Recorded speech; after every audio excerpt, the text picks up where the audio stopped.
La plupart des gens ne sont pas perdus, ils n'ont juste aucune vision. Aujourd'hui, j'ai envie de t'aider, on va s'aider à comprendre une chose, la différence entre la vision et la mission. La deuxième chose, comprendre l'importance de la puissance de la vision. La troisième, c'est t'aider tout simplement à trouver ta vision. Donc, reste jusqu'à la fin de la vidéo. Alors, pour commencer, il serait important de comprendre ce qui se passe dans ta vie, ce qui se passe actuellement ou ce qui a pu se passer. C'est que tu te sentais bien, mais tu avais le ressenti là que c'était vide en toi. Souvent, tu étais à des endroits, tu occupais des postes de travail, tu faisais tâche après tâche, mission après mission, mais tu ressentais un vide au-dedans de toi. Des fois, tu as occupé des postes, mais qui ne te parlaient tout simplement pas. Tu occupais ces postes-là, tu étais en train de travailler, mais ça ne te parlait pas. Il arrive aussi où tu gagnes une certaine somme, tu occupes un certain poste et c'est vraiment ok pour toi. Tout se passe bien dans le travail, mais toi-même, au-dedans de toi-même, tu es frustré. Au-dedans de toi-même, tu es frustré par rapport à certaines sollicitations. Les sollicitations, elles ne te parlent pas, les opportunités ne te parlent pas. L'avancement, le cheminement, là où l'entreprise va, l'association ou l'organisation où tu es, le club de sport où tu es, ça ne te parle tout simplement pas. Pourquoi ? C'est pas parce que tu te sens perdu, c'est pas parce que tu es perdu. Ça arrive tout simplement que ça ne s'aligne pas à ta vision. Ça arrive que ça ne te parle pas, ça ne résonne pas au plus profond de ton cœur, ça ne résonne pas au plus profond de toi-même. Et c'est là où tu dois comprendre tout simplement c'est quoi une vision. Aujourd'hui, on va définir c'est quoi une vision. La vision, c'est une ligne directrice. La vision, c'est ton pourquoi au plus profond de toi-même. La vision, ça n'a rien à voir avec l'argent, ça n'a rien à voir avec ce que tu fais. La vision, c'est ce qui te parle, c'est ce qui te fait vibrer, c'est ce qui résonne au-dedans de toi. La vision, c'est comme un rêve, c'est le but ultime, c'est une direction à ta vie. C'est comme le GPS de ta vie qui te mène vers une ligne d'arrivée. C'est ça la vision. À partir du moment où tu comprends la vision, c'est là où tu dois te demander c'est quoi ma vision. Et beaucoup, lorsque tu vas leur poser cette question c'est quoi ta vision, ils vont te répondre moi ma vision c'est faire tant de chiffres d'affaires, à 1 million de chiffres d'affaires. D'autres vont te dire ma vision c'est de signer plein de contrats. En fait, beaucoup vont te citer des missions, mais très peu vont te citer vraiment leur vision. La vision, c'est ce qui t'anime, c'est ton pourquoi. C'est pourquoi tu existes, c'est qu'est-ce qui t'anime, voilà. La mission, c'est les projets ou c'est les objectifs que tu vas mettre en place qui vont te permettre d'arriver à la vision. Dire que tu veux faire un certain nombre de chiffres d'affaires, ça fait partie de la mission, mais c'est pas la vision. Par exemple, moi, c'est un exemple. Si je te dis que cette année, j'aimerais participer à 32 mariages, c'est pas une vision, c'est une mission. Je sais pas si tu comprends. Pour qu'on puisse mieux comprendre la différence entre une vision et entre une mission, je vais te donner quelques exemples. Par exemple, Kelly Massol. La mission de Kelly Massol, c'est de créer des produits capillaires adaptés aux cheveux texturés, aider les femmes à aimer leurs cheveux naturels. Ça, c'est une mission. Vous voyez, sa mission, c'est tout simplement de créer des produits, l'accompagnement, la marque. C'est la mission. Mais sa vision, c'est faire en sorte que les cheveux bouclés, frisés, crépus soient pleinement valorisés dans la société. Sa vision, c'est permettre aux personnes qui ont des cheveux frisés, texturés, bouclés, de comprendre et de s'accepter, d'accepter leur identité. C'est pas parce qu'il y a eu des oppositions dans la société où ils n'ont pas réussi à trouver leurs produits qui s'adaptent à leurs cheveux que ça veut dire qu'elles n'ont pas une identité. Donc, elle est en mission vis-à-vis de la vision qu'elle a. Un autre exemple, Martin Luther King. Je vous donne plusieurs types de visions dans différents domaines pour que ça puisse mieux vous parler. Martin Luther King, sa vision, c'était quoi ? Sa vision, c'est une société où les personnes ne sont pas jugées par leur couleur de peau, mais par leur caractère. On va dire une société où il y a la paix, où il y a la liberté, où chacun est libre. Voilà, ça, c'est une vision. Mais par rapport à cette vision-là, qu'est-ce qu'il devait faire ? Sa mission, c'était de combattre la ségrégation. C'était de défendre les droits civiques par des actions non violentes. Ça, ce sont des missions qui ont été mises en place. Mais sa vision, c'était vraiment une société où les personnes ne sont plus jugées par rapport à leur couleur de peau, mais par leur caractère. Voilà. Donc, on peut voir ses marches, ses discours, ses actions. Ça, c'était des missions. Mais la vision, c'est tout simplement, si on peut résumer sa vision, c'est par I have a dream. Donc, je ne sais pas si petit à petit, vous commencez à comprendre où on est en train d'aller. C'est de comprendre que des fois, on définit notre vie par rapport à des missions et non par rapport à une vision. Le but de cette vidéo, c'est qu'à la fin, tu trouves ta vision. Elon Musk, Lui, qu'est-ce qu'il fait? Il construit des voitures électriques, des fusées, des technologies énergétiques. Pourquoi? Parce que c'est certaines missions qu'il fait par rapport à sa vision. Sa vision à lui, c'est d'accélérer la transition de l'humanité vers une énergie durable et rendre la vie multiplanétaire. C'est sa vision. Que vous soyez d'accord ou pas avec sa vision, mais c'est juste pour que vous puissiez comprendre, toujours dans la démarche de la compréhension de la vision. Dans ma vie, personnellement, très tôt, lorsque j'avais 17 ans, j'ai vu le mot leadership et le mot leadership m'a interpellée. Et plus le temps passait, plus je comprenais que je suis née pour un but bien spécifique et que je dois être utile aux autres, être au service des autres. Et lorsque j'ai compris cette vision-là, au tout début, j'étais frustrée à cause des jobs que j'ai pu faire. Je suis passée par le McDo, je suis passée par Pôle emploi, je suis passée par plein de travail. Je ne vais pas tous les citer, mais plus j'étais dans le monde du salariat, plus j'étais frustrée et moi je me sentais utile. Donc j'essaie de trouver des postes où je me sentais de plus en plus utile, d'où le choix C'est une de mes premières activités professionnelles, c'est Pôle emploi. Et ensuite j'ai continué. Pourquoi? Parce que je ressentais au fond de moi-même que je devais me sentir utile, être au service des autres. Voilà, et je comprenais de plus en plus. J'ai compris que moi, je suis née pour être utile aux autres. C'est ce que j'ai compris dans ma vie. Et lorsque j'ai compris ça, lorsque j'ai compris vraiment l'essence même de ma vie, le but même de ma vie, j'ai pas tout de suite compris les missions que je devais faire. C'est pour ça qu'il faut que vous puissiez comprendre que la vision, elle s'affine au fur et à mesure. Les missions s'affinent aussi au fur et à mesure. Tu comprends mieux ta vision lorsque tes missions vont s'aligner au fur et à mesure. Du coup, qu'est-ce qui s'est passé? J'ai créé une entreprise avec ma sœur, on a créé une entreprise événementielle. Et lorsqu'on a créé une entreprise événementielle, quelle que soit l'entreprise que vous créez, il faut que vous sachiez poser une vision. À partir du moment où vous ne savez pas poser une vision pour votre entreprise ou pour ce que vous êtes en train de faire, ne commencez pas. Le b.a.-ba, le commencement, c'est la vision. Avec ma sœur, on a créé une entreprise. Et qu'est-ce qu'on voulait? On voulait qu'à chaque moment partagé avec les personnes, faire de ces moments des moments mémorables, des moments qu'ils ne vont jamais oublier. Et c'est comme ça qu'on a créé WOM Événements, maintenant aujourd'hui qui s'appelle Kima Agence. Et notre vision, c'était de tout simplement impacter, rendre mémorables les événements. Ça passait par les mariages, par les anniversaires. Et voilà. Qu'est-ce qu'on proposait comme mission? On proposait des services, de la location, de la décoration. Donc nous, notre vision, c'était de vivre des moments forts avec des personnes dans des moments importants de leur vie. Et ça passait par les missions. Par quel type de mission? L'événementiel. Par quelle mission? Les mariages, les baptêmes, les anniversaires. Et même dans des grands moments dans certaines entreprises, on a fait plusieurs types d'événements. Donc voilà, je ne sais pas si je me suis fait comprendre. À partir du moment où vous comprenez la vision et la mission, vous allez comprendre que ça vous aligne. Ça vous permet d'être aligné avec vous-même. Ça vous permet de savoir dire non à certaines sollicitations. Ça vous permet d'être aligné avec vos valeurs, qui vous êtes et où vous allez. À partir du moment où vous comprenez qui vous êtes, vous vous sentez déjà moins perdu. Et lorsque vous savez où vous allez, vous ne répondez pas à toutes les sollicitations. Vous n'êtes pas en train de faire du ski alors que votre vision ou votre but, c'est le hand. Vous comprenez ? Vous n'êtes pas éparpillé parce que vous savez où vous allez. Si vous ne comprenez pas directement dès le début, parce qu'il y a des personnes qui ont des dons et des talents tout simplement, et après ça évolue. Mais il y a d'autres personnes, c'est avec le temps. C'est avec le temps qu'ils vont comprendre leur vision. C'est avec le temps qu'ils vont comprendre leur mission. C'est pas dû à un talent inné ou un don inné. C'est comme un exemple, comme tu peux voir Ronaldinho. Ronaldinho, c'est depuis très petit, il savait très bien jouer. Ils ont vu en lui des compétences. La suite logique, c'était le foot. Mais il y a d'autres personnes comme, par exemple, mon cas, c'est pas tout de suite que j'ai compris où je vais aller. Mais c'est en m'analysant et en touchant un peu à tout que plus le temps est passé, plus je comprenais. Mais c'était une question qui était existentielle. C'était de savoir où je vais. Donc si tu me regardes et que peut-être tu as beaucoup plus que ça, t'es plus à l'âge de 15, 16, 17 ans, mais voilà, c'est pas trop tard. Attention, je suis pas en train de vous dire que vous condamnez. Non, justement, si vous regardez cette vidéo au moment où vous nous regardez, c'est que vous êtes au bon endroit et au bon moment. À partir du moment où on arrive à distinguer la mission et la vision, maintenant, qu'est-ce que j'ai envie de vous encourager à faire? J'ai envie de vous aider à trouver votre vision. C'est une première partie de la vidéo. On en fera d'autres parce que c'est beaucoup plus long, beaucoup plus complexe. Mais je vais vous donner déjà quelques tips qui vont vous aider à trouver votre vision. Premièrement, prenez des temps de solitude. Ça, c'est le premier conseil que je vous donne. Des temps de solitude où vous prenez une feuille et un stylo. Sur la feuille et le stylo, vous écrivez tout ce que vous aimez faire. Premier jour, feuille, stylo, et j'écris tout ce que j'aime faire. Vraiment tout ce que vous aimez faire. Même si ça n'a rien à voir.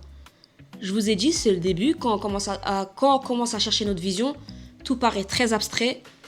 Tout va un peu dans tous les sens. Mais c'est tout à fait normal. Premièrement, feuille, stylo, solitude. Et j'écris tout ce que j'aime faire. Tout ce qui vous parle. Par exemple, le sport. Moi, personnellement, j'aime beaucoup le sport. J'aime beaucoup analyser les biographies des sportifs.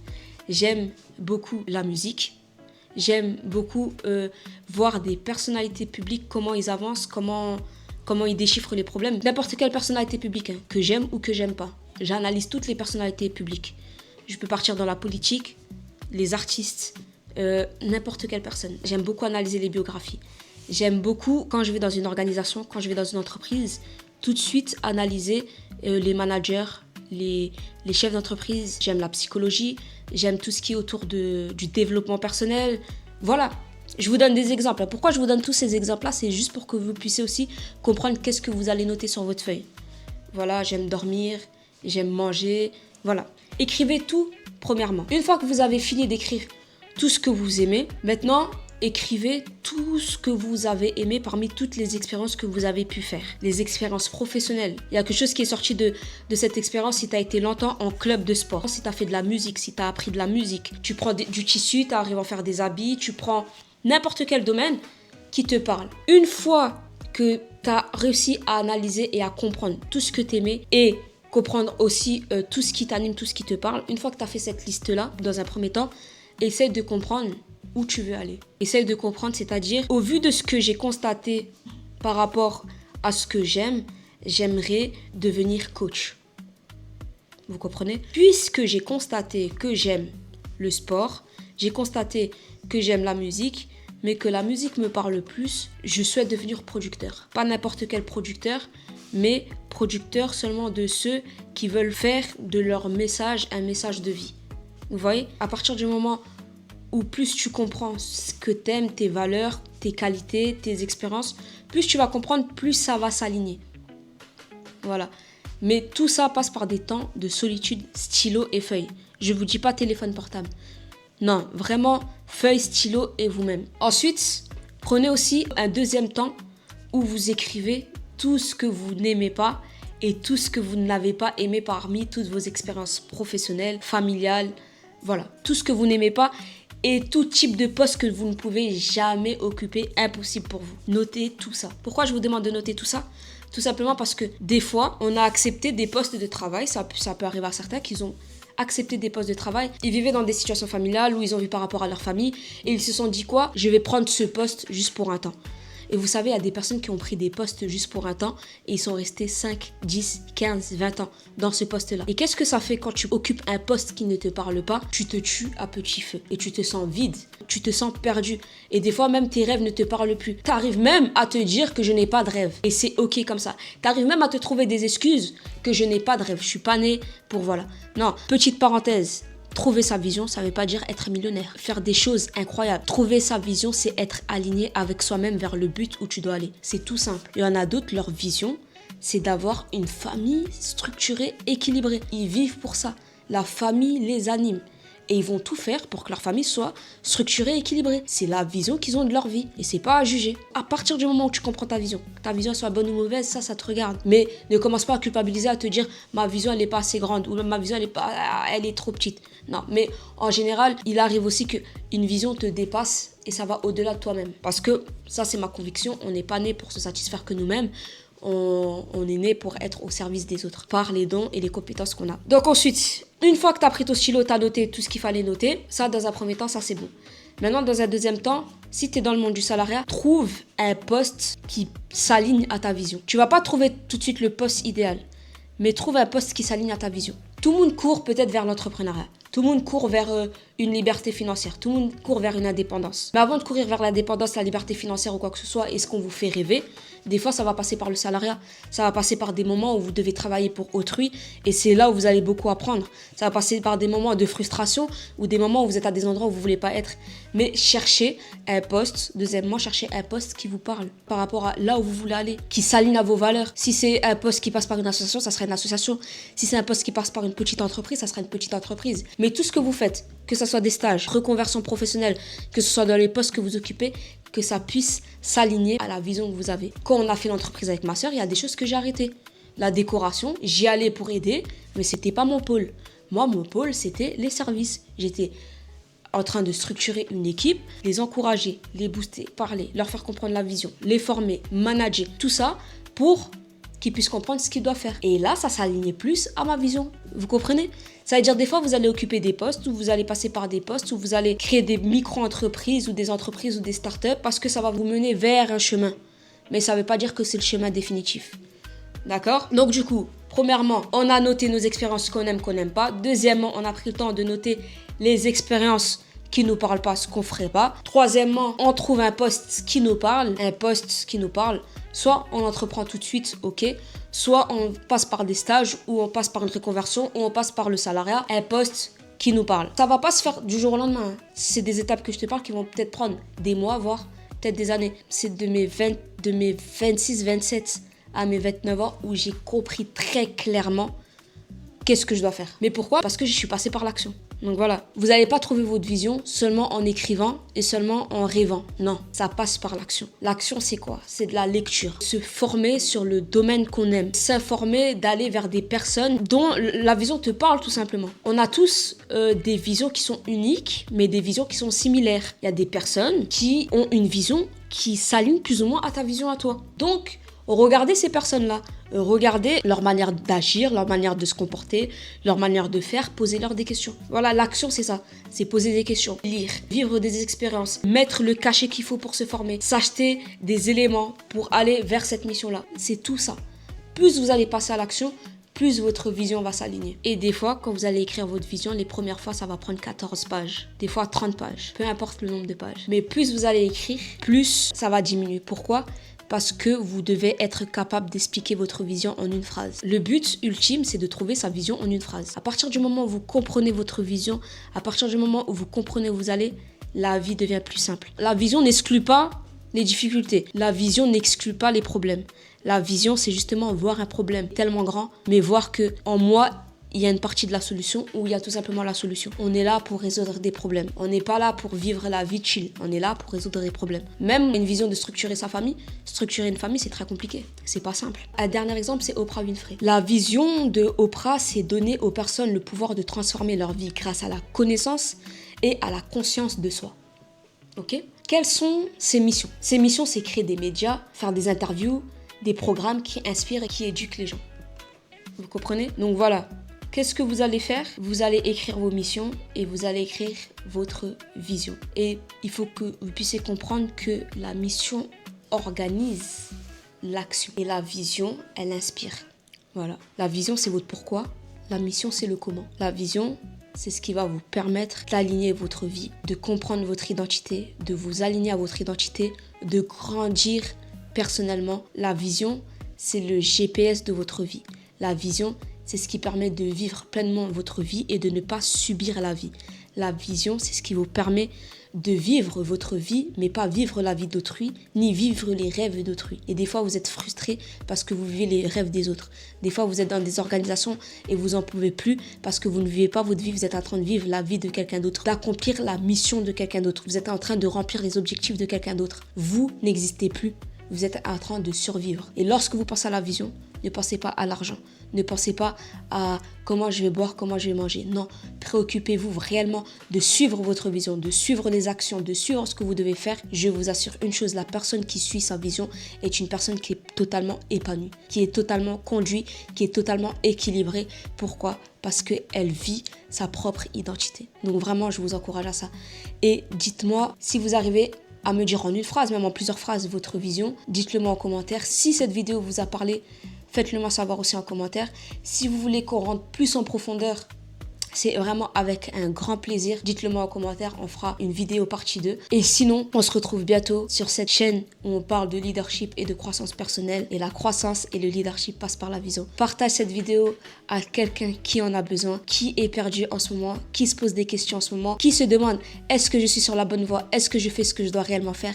Partage-lui cette vidéo. Si je peux bien t'assurer une chose, c'est qu'à partir du moment ou les personnes autour de toi, ou toi-même tu trouves ta vision, la vie n'est plus la même. Tu es réellement plus épanoui. Ils sont vraiment plus épanouis. Quelle plus grande joie de voir des personnes autour de toi épanouies parce qu'elles ont trouvé tout simplement leur vision. Alors si cette vidéo te parle ou si cette vidéo doit parler à quelqu'un d'autre, partage-la afin que cette personne puisse passer à l'action, qu'elle puisse agir, continuer, persévérer, qu'elle puisse être constante sur le chemin qu'elle a décidé d'emprunter.